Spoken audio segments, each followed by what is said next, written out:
welcome back to our YouTube channel. My name is Marsha and I'm from Avrai Technologies. So for today, I will be showing you guys how you can open and close your Javiya Smartboard. First things first, what you need to do is take your power supply and plug it. So the next step, what you need to do is switch on the Javiya Smartboard at the back. Next, if you want to open your Javiya Smartboard, you can also click this power button that is located in front of your Javiya Smartboard.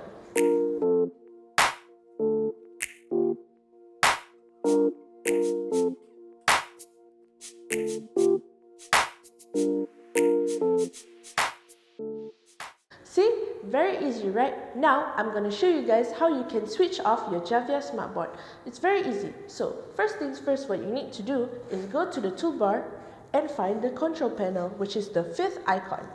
Click on it and you will see some shortcut tools and apps. So, just find the power off icon, click on it, and it will show you this notification. It will have a timer, or you can just press power off and it will automatically power off.